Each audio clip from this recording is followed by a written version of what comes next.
नमस्कार। भारत प्रेस के द शख्सियत के पहले एपिसोड में आज हमारे साथ हैं सुल्तानपुर सदर के पूर्व विधायक रह चुके श्री अरुण वर्मा जी।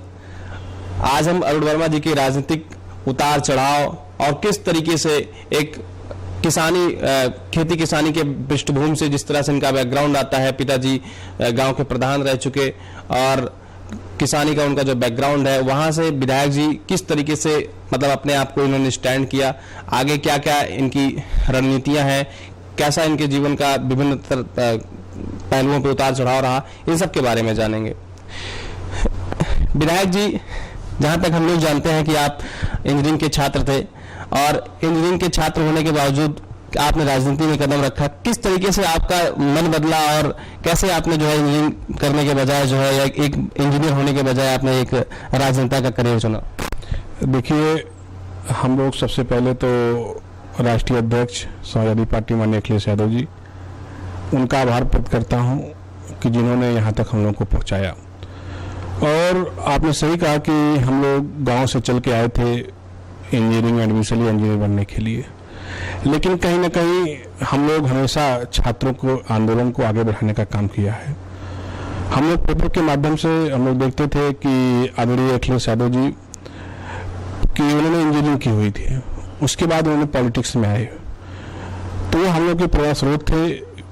कहीं ना कहीं उनके पदचिन्हों पे हम लोग चल के और उनको हम लोग अपना नेता मानते हुए, जब भी हम लोग हमारा सरोज इंजीनियरिंग कॉलेज में हम लोग एडमिशन लिए और पार्टी कार्यालय से होकर हम लोग जाते थे, एक अलग से लगाव था इस पार्टी से और आदरणीय राष्ट्रीय अध्यक्ष श्री अखिलेश यादव जी से। तो मन में होता था नहीं, हम लोगों को इस प्रदेश को विकास के रास्ते पर आगे बढ़ाने के लिए आदरणीय अखिलेश यादव जी का साथ आना चाहिए और संघर्ष करके इस प्रदेश को आगे बढ़ाना है। बहुत परेशानियां भी हुई, घर वाले चाहते थे कि इंजीनियर बने, लेकिन हम लोग अलग रास्ता चुने, संघर्ष का रास्ता चुने। और उस समय जो आंदोलन था 2007 में, उस समाजवादी आंदोलन को मजबूत करने के लिए और आदरणीय उस समय तत्कालीन प्रदेश अध्यक्ष थे आदरणीय अखिलेश यादव जी के मजबूती देने के लिए हम लोग उनके साथ संघर्ष में कूद पड़े।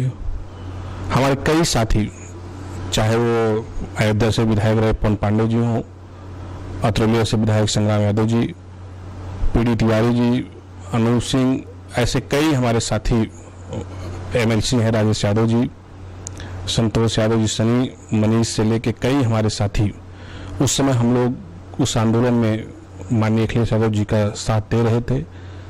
और जब मौका आया उनको, तो उन्होंने हम लोगों से यही कहा कि तुम लोगों को राजनीति अगर करना है तो यहाँ लखनऊ में संघर्ष के साथ साथ अपने क्षेत्र भी बनाओ। और उनकी बातों से सीख लेते हुए हम लोगों ने क्षेत्र में जाना शुरू किया, वहाँ के लोगों से मिले, वहाँ के नेताओं से मिले, वहाँ की जनता के बीच हम लोग जाने का काम किया। और कहीं ना कहीं वहाँ की जनता ने हम लोगों को और समाजवादी पार्टी को पसंद किया, जिससे हम लोग पार्टी को और मजबूती देने का काम हम लोग करने लगे। अच्छा विधायक जी, जैसे आप इंजीनियरिंग की पढ़ाई कर रहे थे, आपने राजनीति को चुना, तो परिवार वालों ने कुछ कहा नहीं आपको? नहीं, परिवार वाले तो बहुत कुछ कहे, तमाम चाहे परिवार के लोग रिश्तेदार हों, कोई नहीं चाहते थे कि राजनीति में आए, क्योंकि राजनीति बहुत संघर्ष है। आप सोचिए कितना बड़ा प्रदेश, इतने बड़ा प्रदेश आबादी यहाँ पे है और उसमें से 403 लोग एमएलए होते हैं, तो कितना बड़ा संघर्ष, कितना बड़ा कंपटीशन होता है। और पहले तो पार्टी में ही संघर्ष करना पड़ता है, कंपटीशन होता है कि एक एक सीट से, क्योंकि जो भी राजनीति करता है हर व्यक्ति एमपी एमएलए बनना चाहता है, तो एक एक सीट पे कम से कम 25-25 दावेदार होते हैं। पहले तो आपको ये साबित करना होगा कि उन 25 में हम सबसे मजबूत लड़ेंगे चुनाव, तो बहुत बड़ा कंपटीशन होता है। लेकिन हम लोग आभार व्यक्त करते हैं आदरणीय अखिलेश यादव जी को, उनके प्रति कि जिन्होंने हम जैसे गरीब परिवार के, किसान परिवार से, हम ही जैसे नहीं, कई ऐसे नौजवान को उन्होंने राजनीति में बहुत आगे बढ़ाया है। अच्छा विधायक जी, सुल्तानपुर सदर की जो सीट रही, वहां से पूर्व मंत्री लोग भी समाजवादी पार्टी से ही लाइन में थे और बहुत सारे कई सारे वरिष्ठ लोग लाइन में थे। तो किस तरीके से जैसे आपने ये भी आपके प्रति जो है आपका एक रिकॉर्ड रहा है कि 25 वर्ष की उम्र में आप 2012 से 17 के बीच में जो कार्यकाल रहा उसमें आप सबसे कम उम्र के विधायक थे। 25 वर्ष की उम्र में इतनी बड़ी शख्सियत बनना और इतना बड़ा लक्ष्य जिसे लोग पाने के लिए 40-40 साल तक संघर्ष करते हैं, कोई 50 साल की उम्र में होता है तो कोई 60 साल की उम्र में होता है, कुछ लोग तो बुढ़े हो जाते हैं। जैसे पिछली बार आप सबसे कम उम्र के प्रदेश के विधायक थे, इस बार आपकी ही सीट को जो है शायद सबसे ज्यादा उम्र के विधायक का रिकॉर्ड मिला है। तो सबसे कम उम्र में विधायक आप कैसे बने, क्या रणनीति है आपकी? देखिए, सबसे पहले तो मैं इसके लिए कि मुझे 25 साल में वहाँ की जनता ने एमएलए बनाया, इसके लिए सबसे पहले मैं राष्ट्रीय अध्यक्ष आदरणीय अखिलेश यादव जी को आभार प्रकट करता हूँ कि जिन्होंने मुझे पहले टिकट दिया, और उसके बाद मैं अपने सदर विधानसभा की सम्मानित जनता जिन्होंने एक 25 साल के नौजवान के ऊपर और गरीब परिवार के बेटे पे उन्होंने विश्वास जताया और बहुत अधिक मार्जिन से मुझे चुनाव जिताया। तो मैं पहले तो विधायक बना तो मुझे खुद कि नहीं हो रहा था, मैं विधायक हो गया हूँ। जब लोग मुझे कहते थे कि विधायक जी तो लगता था कि, लेकिन उस समय जो प्रमाण पत्र मुझे मिल रहा था तो जैसे लगा मैं दिन में सपना देख रहा हूँ कि मैं आया था तो एक कैंडिडेट की तरह अंदर जब काउंटिंग कराने गया और जब बाहर निकला लोग माला लेके फूल लेके खड़े थे और जिंदाबाद के नारे लगा रहे थे। आप समझिए कि उस समय मेरे आंख से आंसू आ गए और वो आंसू खुशी के थे, और आंसू ऐसे थे कि जो हम लोगों ने कल्पना नहीं की थी। एक कभी जो सफलता लोगों को मिलती जो लोग सोचे रहते हैं, अगर कोई एमपी का बेटा, कोई सांसद विधायक का बेटा अगर एमएलए बनता तो उसे पता रहता कि हमारे पिताजी राजनीति में थे, अगर हम बन गए। लेकिन हम लोग जिंदगी में सोचे हम लोग जिला पंचायत सदस्य बन जाएंगे, और माननीय अखिलेश यादव जी ने 25 वर्ष की उम्र में इस प्रदेश की सबसे बड़ी पंचायत उन्होंने मुझे भेज दिया। तो यकीन ही नहीं हो रहा था कि मैं विधायक हो गया हूं, लेकिन वहां की सम्मानित जनता ने फैसला कर लिया था कि हम यहां से अरुण वर्मा को जिताएंगे। अच्छा विधायक जी, जैसे मैं अपने व्यूवर्स को बताना चाहूंगा, बहुत सारे मेरे व्यूवर्स ये भी जानना चाहते हैं कि आपका राजनीतिक सफर कैसे शुरू हुआ, कब आपकी पहली मुलाकात अखिलेश यादव जी से हुई, कब आपकी पहली मुलाकात मुलायम सिंह यादव जी से हुई, क्या था वो वाकया? देखिए, हम लोग पार्टी स्टूडेंट जो हमारे कॉलेज के थे उनको कुछ समस्याएं थी, उस समस्याओं को लेकर हम लोगों ने माननीय प्रदेश अध्यक्ष जी से मिले थे। उस समय प्रदेश अध्यक्ष आदरणीय अखिलेश यादव जी थे और राष्ट्रीय युवा प्रभारी थे। हम लोग से उनसे मिले और उन्होंने हम लोग का जो काम था उस स्टूडेंट का उन्होंने तुरंत काम को कराया, और उसमें जब पहली बार मुलाकात हुई तो देख के लगा कि नहीं, एक ऐसा कि हम लोग इतना उनसे मिल के इतना खुशी हुई कि एक इतने बड़े मुख्यमंत्री के बेटे, इतना साधारण, कोई घमंड नहीं, कोई कुछ नहीं, इतना साधारण तरीके से उन्होंने हम लोगों से बात किया और हम लोग का काम कराया। उसी दिन से ही हम लोग उनको अपना नेता मानने लगे, अपना गार्जियन और भाई की तरह, और हमेशा उन्होंने हम लोगों को स्नेह आशीर्वाद हमेशा देने का काम करते रहे। चर्चा में यह भी रहता है कि आप अखिलेश यादव के सबसे खास लोगों में से हैं। जैसे अभी 2017 का जब चुनाव था कि सबसे पहली सभा अखिलेश यादव जी ने आप ही की विधानसभा में किया था, और आपके यहाँ ये दो सभाएं उन्होंने किया। कैसे, मतलब ये पूरी विधानसभा पूरे उत्तर प्रदेश में ऐसा पहला कोई ऐसी सीट थी जिस पर अखिलेश यादव जी ने दो सभाएं मतलब एक ही चुनाव में किया? कैसे, क्या था इसके पीछे वजह? देखिए, एक तो सबसे पहले आपका क्वेश्चन का जवाब मैं दे दूंगा। आपने कहा कि सबसे खास लोगों में से आप हैं। माननीय राष्ट्रीय अध्यक्ष अखिलेश यादव जी की उनकी एक क्वालिटी है कि वो किसको कितना मानते हैं ये कोई नहीं जान सकता है, और वो चाहे आप विधायक हो या सांसद हो या आपका बूथ का वर्कर, कोई ये कभी नहीं आख सकता कि हम खास है कि वो हमसे कम खास है। वो सभी को अपना खास मानते हैं, सबको पार्टी के जितने भी नेता हैं वो सबको एक परिवार की तरह मानते हैं। और ये सही है कि राष्ट्रीय अध्यक्ष ने पहले ही मीटिंग हमारे विधानसभा से किया और मेरे चुनाव में 2 बार आए, और ये दुर्भाग्य रहा कि 2 बार आने के बाद भी हम लोग वो सीट जीत के माननीय अखिलेश यादव जी को नहीं दे पाए। कहीं ना कहीं हमारे यहाँ की जनता गुमराह हो गई थी, लेकिन माननीय राष्ट्रीय अध्यक्ष जी का स्नेह और उनका आशीर्वाद, उनका प्यार हमेशा हम लोगों के ऊपर, हमारी विधानसभा के ऊपर रहता है। इसके लिए मैं राष्ट्रीय अध्यक्ष जी का आजीवन आभारी रहूंगा। विधायक जी, चुनाव के दौरान जब आप विधायक थे या चुनाव के दौरान 2017 के चुनाव के दौरान आप पर बड़े आरोप प्रत्यारोप लगे, इन परिस्थितियों में किस तरीके से आपने अपने आप को मजबूत किया, कैसे आपने इन परिस्थितियों का सामना किया, किनसे प्रेरणा मिली आप? देखिए, ये सही है कि विधायक के दौरान और चुनाव के दौरान जो मेरे पर आरोप लगे थे उस समय मेरे लिए बहुत कठिन दौर था। और इसलिए कठिन दौर था कि अगर किसी व्यक्ति पर कोई फर्जी आरोप लगता है और ऐसा आरोप कि जो सबसे गंदा आरोप हो, कहीं ना कहीं आदमी का मनोबल टूट जाता है। लेकिन हमारे कई साथी थे जिन्होंने हमेशा मुझे प्रेरणा दी और हमेशा मेरा साहस बढ़ाया कि विधायक जी, आप सही हैं, आप गलत नहीं हैं, आप मत परेशान होइए। निश्चित ही ईश्वर और कानून पर मुझे भरोसा था कि मुझे निश्चित जिस दिन भी इसका खुलासा होगा मैं उसमें बाइज्जत भरी हूँगा। और मैं पुनः राष्ट्रीय अध्यक्ष जी का कि जिन्होंने इतना बड़ा आरोप लगने के बाद भी मेरे यहाँ चुनाव में दोबारा गए प्रचार करने, उस समय मेरा साहस और बढ़ा कि नहीं, ये आरोप फर्जी है। और राष्ट्रीय अध्यक्ष जी हमारे यहाँ प्रचार करने आए, उन्होंने कहा, जनता के बीच कहा कि मुझे पूरा विश्वास कानून में, न्याय में और ऊपर भगवान पे है कि अरुण वर्मा बेदाग है और जिस दिन इसका फैसला होगा ये एकदम बेदाग साबित होगा। तो मेरे लिए जीवन का बहुत कठिन दौर था। अभी 32 साल उम्र मेरी है, लेकिन इन 32 सालों में मेरा सबसे कठिन कोई दौर था उस समय का, तो जब मेरे ऊपर इस झूठे और फर्जी आरोप लगे थे, वो बहुत ही कठिन दौर था। लेकिन हमारे तमाम उन साथियों का भी मैं धन्यवाद देता हूँ कि जिन्होंने इस कठिन दौर में मेरा साहस बढ़ाया, और तमाम हमारे पार्टी के लोग।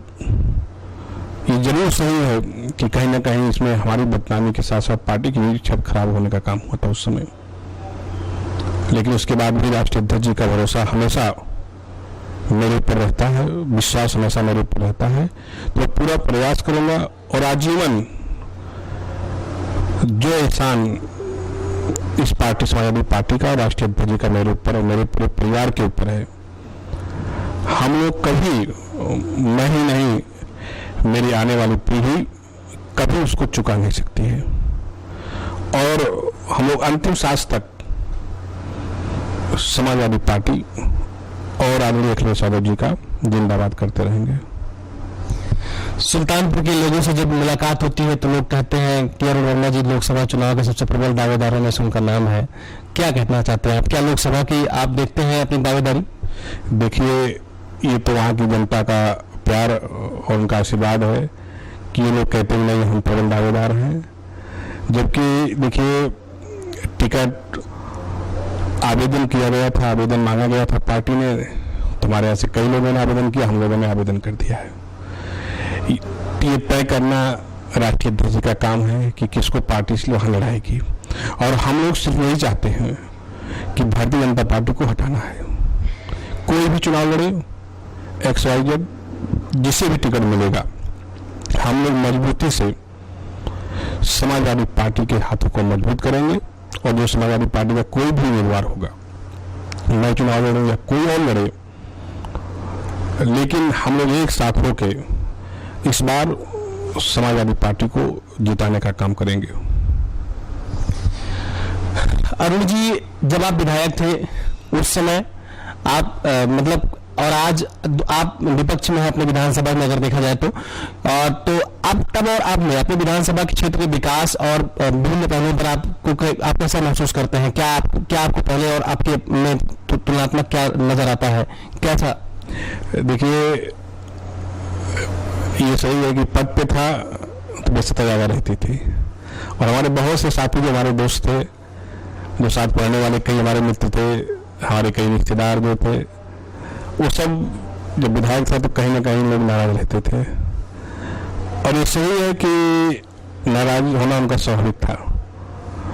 भाई, जो हमारे साथ पढ़ते थे, जो हमारे दोस्त थे, जो हमारे रिश्तेदार थे, विधायक बनने के पहले बराबर उनसे मुलाकात होती थी, बातचीत होती थी, और विधायक बन जाने के बाद कहीं ना कहीं एक गैप हो गया। तो हर आदमी को लगता है कि हम इतने सालों से इनसे साथ थे, इनके सुख दुख में रहते थे, लेकिन आज आप विधायक हो गए हैं, कभी मिलते नहीं, बातचीत नहीं हो पाती है, तो कहीं ना कहीं वो मिलने का कारण ये नहीं होता कि हम चाहते नहीं हैं, वो व्यस्तता रहती है। और राजनीति में हार जीत दोनों देखना चाहिए। अगर हमेशा जीतते रहेंगे तो कभी आप अपने प्राय में अंतर नहीं कर पाएंगे। और हारना इसलिए बहुत जरूरी होता है, तभी आपको अनुभव मिलता है, और तभी आप तुलना कर पाओगे कि कौन से आपके हैं, कौन से पराये हैं। और मुझे शुरुआत में बहुत कष्ट हुआ था, लेकिन अब लगता नहीं, ठीक है, एक बार हार भी देखना जरूरी था, और वहां की जनता को भी एहसास होना चाहिए था कि मैं विधायक था, कितना काम किया था, वर्तमान विधायक जी कितना काम कर रहे हैं। जब दोनों में तुलना करेंगे तभी अंतर समझ में आएगा, क्योंकि जब तक आप पद पर रहोगे, कितना काम करोगे, लोगों को लगेगा विधायक जी बहुत कुछ कम काम कर रहे हैं। लेकिन जब आदमी तुलना करता है, और एक चीज आप जरूर समझ जान जाइए, जैसे वर्तमान सरकार है भारतीय जनता पार्टी की, माननीय अखिलेश यादव जी ने जितना काम किया था क्षेत्र के विकास के लिए, चाहे एक्सप्रेस वे हो, लैपटॉप हो, कन्या विद्यादान हो, बेरोजगारी भत्ता हो, समाजवादी पेंशन हो, और तमाम काम उन्होंने नौजवानों के लिए किया था। आज उसमें लोग कहते थे कि अखिलेश जी ने कुछ नहीं किया, उनके काम नहीं पसंद आए, लोग बहक गए। आप किसी को एक बार बहका सकते हो, किसी से आप झूठ एक बार बोल के उसका वोट ले सकते हो, लेकिन बार बार आप नहीं ले सकते हो। और अगर एक बार आप झूठ बोल के वोट ले लिए तो दोबारा मौका मिलेगा उस व्यक्ति को, तो फिर से कभी कोई बेवकूफ नहीं बना पाएगा, ना कोई झूठ बोल के वोट ले पाएगा, और फिर आने वाले समय में हमेशा फिर माननीय अखिलेश यादव जी को कोई इस प्रदेश से हटा नहीं पाएगा। आगे की क्या रणनीति है आपकी, और समाजवादी पार्टी को आप कहाँ पर मतलब ले जाना चाहते हैं? देखिए, अभी तो हम लोग लोकसभा चुनाव आने वाला है, अभी हम लोग अपना बूथ मजबूत कर रहे हैं, बूथ कमेटियां हम लोगों की बन रही हैं, बूथ कमेटी को इस पर मजबूती से बनाने का काम कर रहे हैं। और आज की तारीख में जनता इस सरकार से परेशान है, जनता ये चाह रही कितनी जल्दी तारीख तय हो कि हमें अपना गुस्सा निकालने का मौका मिले। आज की तारीख में चाहे किसान हो, चाहे नौजवान हो, चाहे बेरोजगार हो, चाहे कोई छात्र हो, कोई सब परेशान है। गांव में चले जाइए आप, किसान तो इतना परेशान है, सबसे ज्यादा सांड से परेशान है, बछड़े से परेशान है। जो बेचारा वो खेती में लगाता है, जो बोता है, बछड़ा साड़ आके चल लेता है। भ्रष्टाचार कितना है आप गांव में जाके पता करिएगा। इन्होंने कहा था कि हम रोजगार देंगे, इन्होंने कहा था गुंडाराज, आप देख लीजिए, पेपर उठाइए, दो दिन डकैती, लखनऊ में भी कुछ महीने पर डकैती पड़ी थी, हत्याएं, दुष्कर्म, कितने जगह आप देखिए, कितना बड़ा भ्रष्टाचार, कितना बड़ा आज की तारीख में यहाँ पे कानून के नाम पे कोई व्यवस्था नहीं, यहाँ पे पूरा जंगल राज चल रहा है, अधिकारी इस तक परेशान है, काम कोई दिखाई नहीं दे रहा। और हमारे क्षेत्र में भी जितना काम मैंने किया था, 100 बेड का हॉस्पिटल आज बन के तैयार है, बिल्डिंग तो हम लोगों ने बनवा दिया, अब डॉक्टर की नियुक्ति होना है, इंस्ट्रूमेंट आने हैं, तो वर्तमान विधायक जी को, सरकार को चाहिए कि अस्पताल जल्दी चालू कराएं। राजकीय डिग्री कॉलेज मैंने माननीय मुख्यमंत्री ने दिया, बना तैयार है, तो हम लोग चाहते हैं कि जल्दी उसका उद्घाटन करें। कई रोड है जो बन गई है, कई वो काम चल रहा है। राजकीय ITI कॉलेज बन के तैयार है। और हमने तो अपने क्षेत्र में माननीय तत्कालीन मुख्यमंत्री अखिलेश यादव जी के आशीर्वाद से इतना काम कर दिया है कि अगर वर्तमान विधायक जी और वर्तमान सरकार अगर हमारे किए हुए कामों को अगर पूरा कर दे, उसका उद्घाटन कर दे, तो बहुत बड़ी बात है। और ये सरकार जो चल रही है, अब ये सिर्फ माननीय अखिलेश यादव जी के कार्यों को का ही फीता काट रही है। उद्घाटन पर उद्घाटन, शिलान्यास पर शिलान्यास करने के अलावा उनके पास कोई काम अपना बताने का नहीं है। पूर्वांचल एक्सप्रेस वे जो हमारे क्षेत्र से होके सुल्तानपुर में सबसे ज्यादा हमारी विधानसभा से होके गया, लगभग 40 किलोमीटर, और इन्होंने पूर्वांचल एक्सप्रेस वे में कुछ नया नहीं किया है। 70% 80% जमीन सपा सरकार में रिक्वायरमेंट हो गई थी। जो अलाइनमेंट था वही अलाइनमेंट आज भी है। इन्होंने सिर्फ एक काम किया है इस सरकार ने कि जो समाजवादी पूर्वांचल एक्सप्रेस वे था, इन्होंने समाजवादी शब्द हटा के पूर्वांचल एक्सप्रेस वे नाम उसका रखा है। लेकिन इन लोगों को नहीं पता है कि समाजवादी लोग, आपने समाजवादी पूर्वांचल एक्सप्रेस वे से समाजवादी शब्द हटाया है, और आने वाले समय में 2022 में यही समाजवादी लोग आपको उत्तर प्रदेश की कुर्सी से हटाने का काम करेंगे।